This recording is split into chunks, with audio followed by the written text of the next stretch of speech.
ही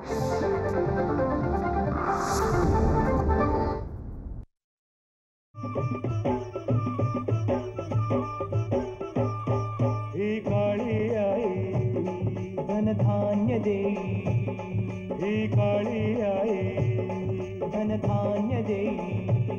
जोडते मनाची नाती आमची माती, आमची माणसं, आमची माती, आमची माणसं, आमची माती, आमची माणसं, आमची माती, आमची माणसं, आमची माती, आमची माणसं.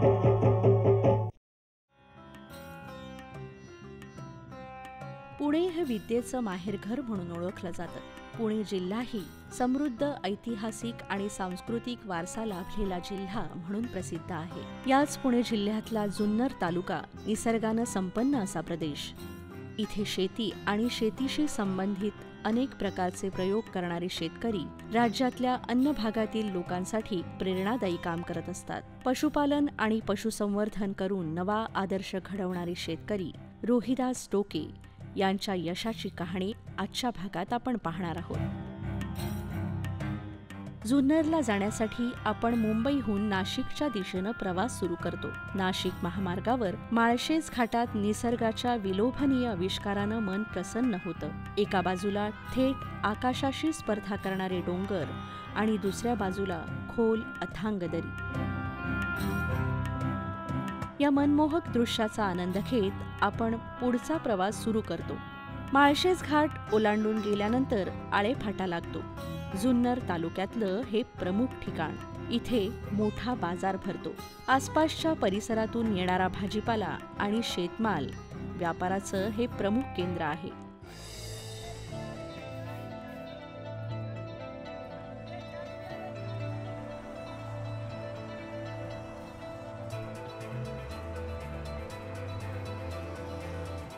जुन्नरच्या दिशेनं जाताना छत्रपती शिवाजी महाराजांचं जन्मस्थान असलेला शिवनेरी किल्ला आपलं लक्ष वेधून घेतो आणि महाराजांच्या पराक्रमाच्या कथा आठवून आपण भारावून जातो.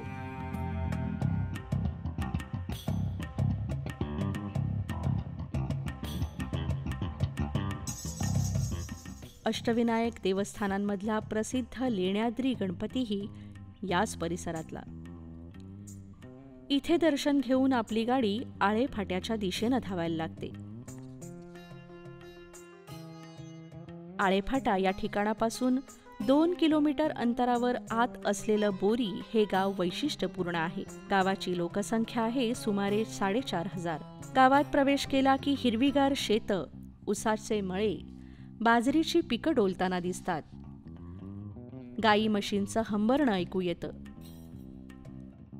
दोन्ही बाजूला असलेल्या शेतांमधून जाणाऱ्या रस्त्यावरून आपण बोरी गावात जाऊन पोचतो.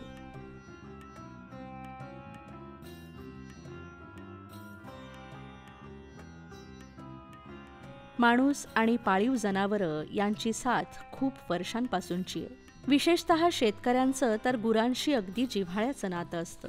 दोघं वर्षानुवर्ष एकमेकांच्या साथीनं राहत आले आहेत. शेतकऱ्याला त्याच्या शेतीच्या कामांमध्ये गुराची मदत होते.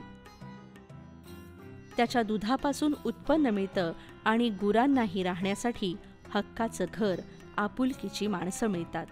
हे नातं अधिक दृढ करणारा व्यवसाय म्हणजे पशुसंवर्धन.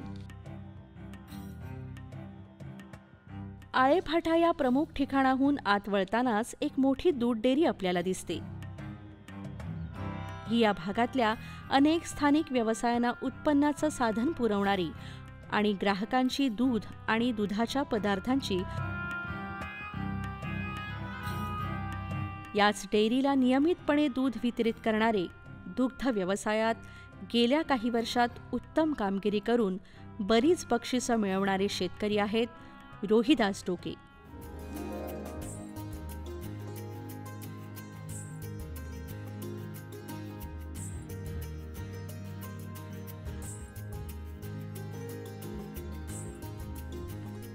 रोहिदास डोके स्वतः पदवीधर आहेत. त्यांनी सुरुवातीला काही काळ नोकरीही केली. पण गावात वडिलोपार्जित शेती होती, तिथे लक्ष देणं आवश्यक होतं.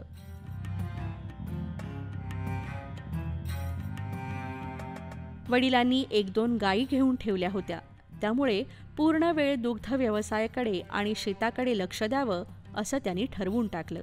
रोहिदास बबन डोके, बोरी बुद्रुक, तालुका जुन्नर, जिल्हा पुणे. मी शेती व्यवसाय करतो. शेतीला पूरक व्यवसाय म्हणून दुग्ध व्यवसाय करतो. मी लहान असतानाच ह्या व्यवसायाला सुरुवात केलेली आहे. काही दिवस मी होमगार्ड या कामात म्हणजे काम करत होतो, पण बहिणींची लग्न झाली, भावाचे झाले आणि वडील 2च राहिले, शेती करायला कोणी नाही. त्याच्यामुळं मी शेतीला परवडत नसल्यामुळं शेतीला पूरक व्यवसाय म्हणून मी एक गाय सुरुवात केली, एका गायीपासून. त्याच्यानंतर 2 गायी केल्या, 3 गायी केल्या. नंतर मिल्किंग मशीन घेतलं, नंतर कुटी वगैरे घेतली. नंतर थोडीशी पाण्याची सोय नसल्यामुळं थोडीशी विहिरीची कामं करून पुढं एक गायीपासून मी आता जवळजवळ लहान मोठी जवळजवळ 100 ते 110 गायी आहेत माझ्याकडे असे. आणि माझं दूध सध्या 800 ते 850, 900 लिटरपर्यंत दूध जात आहे. बाजार आम्हाला 23 ते 24 रुपये लिटर याप्रमाणे बाजार पडतो दुधाला. सुरुवातीला 1-2 गायींपासून व्यवसाय सुरू केल्यानंतर त्याला हळूहळू प्रतिसाद मिळत गेला. 2च्या 4, 4च्या 8 असं करत त्यांच्याकडे गायींची संख्या वाढली. त्यांच्यासाठी चारा हवा होता. चारा उपलब्ध असला तरी तो कापण्यासाठी दुसऱ्यावर अवलंबून राहावं लागत होतं. कधीकधी चारा कापण्याचं यंत्र जवळ उपलब्ध नसल्यामुळे अनेक अडचणी निर्माण होत होत्या. त्यासाठीच रोहिदास यांनी स्वतःच चारा कापण्याचं यंत्र घेतलं आणि त्यावर चारा कापून गायींच्या खाद्यासाठी वापरला जाऊ लागला. एक मोठी अडचण दूर झाली. आम्ही शेतातून चारा, आम्ही फॅमिली मुलं आम्ही स्वतः चारा कापून आणतो आणि चारा बैल आहेत आमच्याकडे, 2 गाडे भरून आणतो. त्याची कुटी मशीनपासून येतो. आम्ही कुटी मशीन पण घेतलेली आहे पूर्वीच. आणि ते कुटी करून प्रत्येक गायला किती 15 किलो द्यायचं का 20 किलो द्यायचं, 18 किलो द्यायचं, त्या पद्धतीनं आम्ही ते नियोजन करतो. कुटी जी करतो हिरव्या चाऱ्याची, तर त्याच्यासाठी 2 कुटे ठेवलेले आहे. इमर्जन्सी एक कुटी समजा बिघडली तर दुसरी लगेच उपलब्ध पाहिजे ना आपले, म्हणून डबल साधन आम्ही हे केलेलं आहे. त्याच्यामुळे शक्यतो सहसा अडचण येत नाही आम्हाला, कारण माणसं थोडी असल्यामुळं एकदम एवढ्या गाय आहेत आणि आता एवढ्यांना चारा कसं काय कटिंग करायचं आणि कसं तोडून टाकायचं जर एक कुटी बिघडली तर हा चारा आम्ही प्रत्येक गायीला गव्हाणीमध्ये देतो. आणि गव्हाणीमध्ये दिल्यानंतर तिथं सगळं त्यांना खुरा कांडी त्या कुटीवरच दिली जाते. त्याच्यामुळं त्यांच्या उंचीच्या 2 ते 2.5 फुटावर ते आम्ही ती गव्हाण बांधलेली आहे. त्या 2-2.5 फुटावर तिचे ते तोंडाने व्यवस्थित खाता येतं. त्याच्यामुळं खडं माती वगैरे काही जात नाही, काही लोखंडपत्रा जात नाही, किंवा गाई काही माती वगैरे जास्त प्रमाणात खाऊन कुठं आजारी पडते किंवा बुळकणते हा प्रकार होत नाही. तिला आहार जेवढा पाहिजे तेवढा आम्ही जागेवरच दिला जातो आणि 2च टाईम दिला जातो. जी गाय मोठी आहे तिला थोडा चारा जास्त दिला जातो, जी छोटी गाय आहे तिला चारा जरा कमी दिला जातो. आमची माती आमची माणसं. ग्रामीण भागातल्या शेतकऱ्यांना वेगवेगळ्या लघु उद्योगांसाठी प्रोत्साहन मिळावं यासाठी सरकारतर्फे अनेक योजना राबवल्या जातात. मार्गदर्शन शिबिरांचं आयोजन केलं जातं. जर्सी गायींचा सांभाळ करण्याबद्दलच्या अशाच एका मार्गदर्शन शिबिरात रोहिदास डोके सहभागी झाले होते आणि त्यातूनच त्यांना पूर्ण वेळ दुग्ध व्यवसायासाठी वेळ देण्याची प्रेरणा मिळाली. मी डॉक्टर DM चव्हाण, अतिरिक्त आयुक्त पशुसंवर्धन महाराष्ट्र राज्य. रोहिदास डोके यांचा हा मुक्त संचार गोठा ही आधुनिक दुग्ध व्यवसायाची पद्धत असल्याने त्यांनी ते आपले सुरू केलेले आहे. ह्या मुक्त संचार गोठ्याचे जे फायदे आहेत हे रोहिदास बबन डोके यांनी सगळ्यांना दाखवून देण्यासारखा एक आदर्श दिलेला आहे.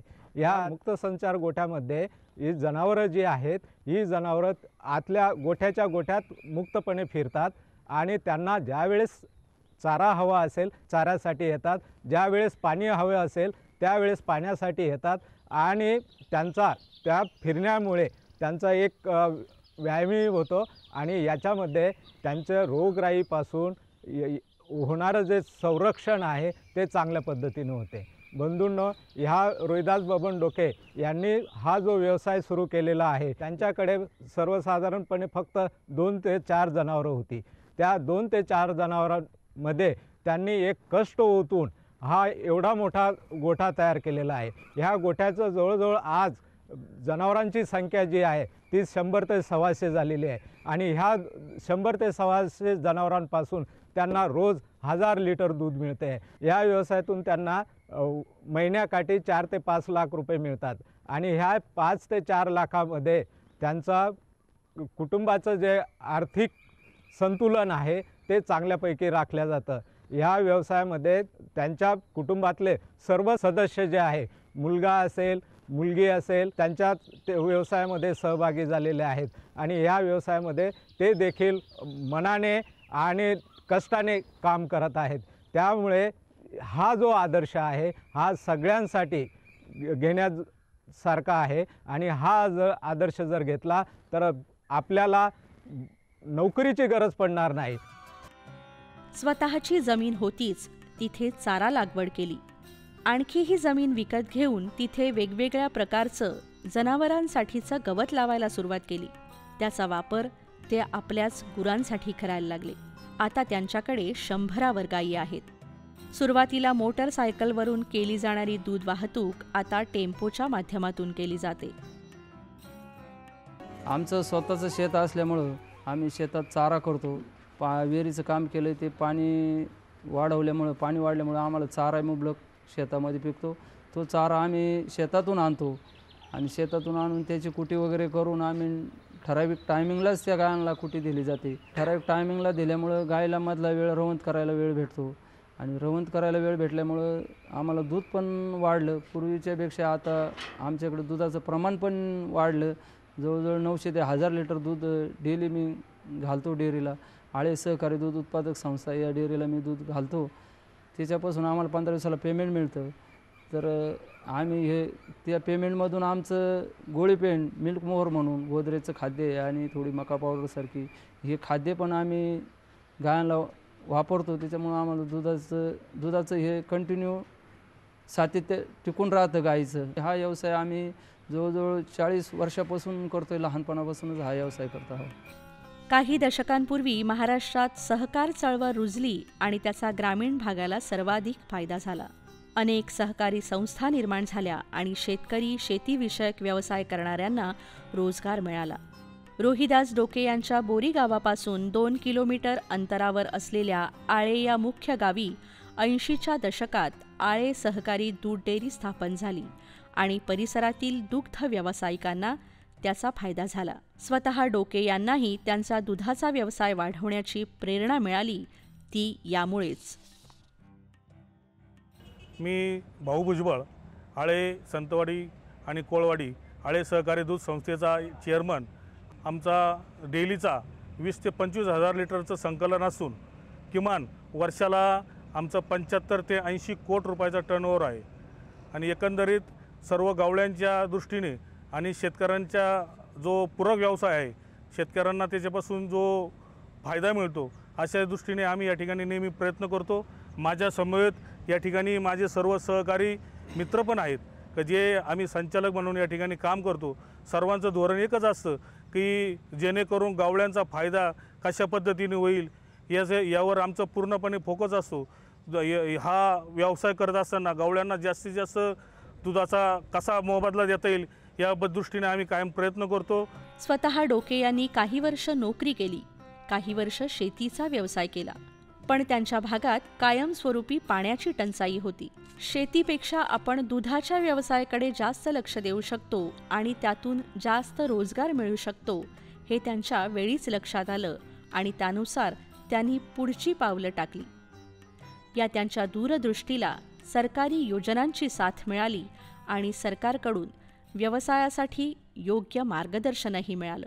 आमच्या अनेक योजना आहे, दुग्ध व्यवसायासाठी आहे, शेळी पालनासाठी आहे, कुक्कुटपालनासाठी आहे। ह्या सगळ्या योजनांचा आपण पुरेपूर फायदा घ्यावा जेणेकरून आपली आर्थिक उन्नती होईल। ह्या योजनांसाठी जर आपल्याला काही अडचणी येत असतील किंवा ह्या योजना कशा पद्धतीने राबवाव्या याच्यासाठी जर काही आपल्याला मार्गदर्शन हवे असेल तर ह्या प्रकारचं मार्गदर्शन आम्ही आमच्या तालुका स्तरावर देखील उपलब्ध करून दिलेलं आहे।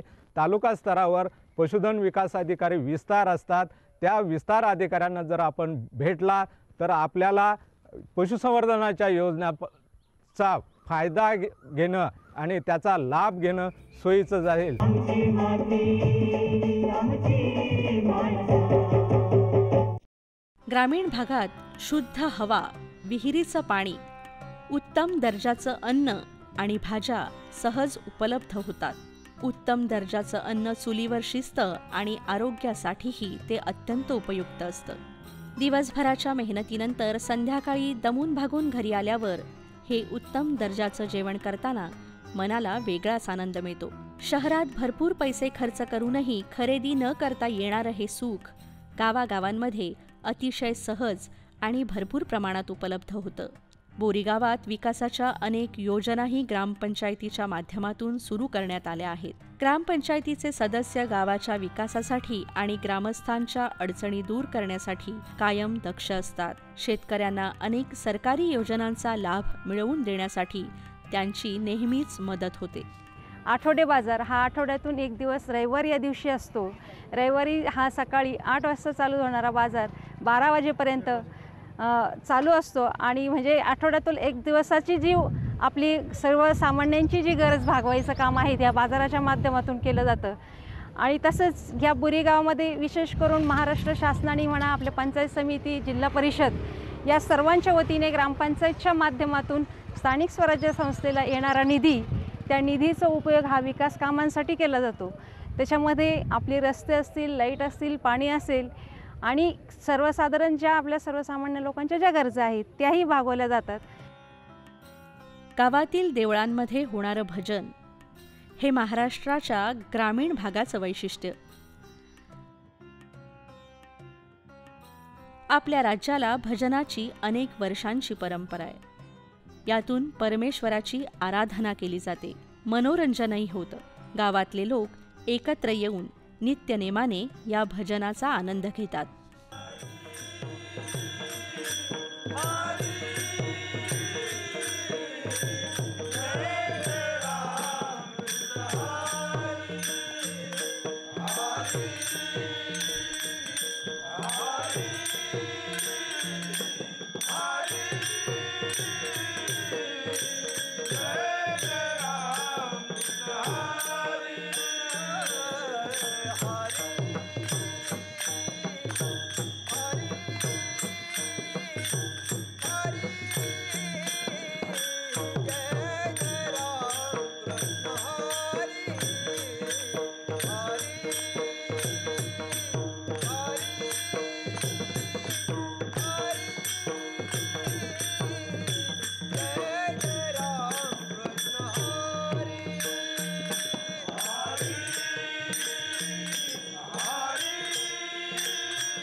रोहिदास यांनी आपला दुग्धव्यवसाय वाढवून त्याच्याकडे फक्त उत्पन्नाचं साधन म्हणून बघितलं असं नाही, तर त्यांनी त्याचा दर्जाही राखला आणि सलग 13 ते 14 वर्ष त्यांनी आळे दूध डेअरीच्या दूध संकलनातला पहिला दर्जा सातत्याने मिळवला आणि मोठी कामगिरी करून दाखवली.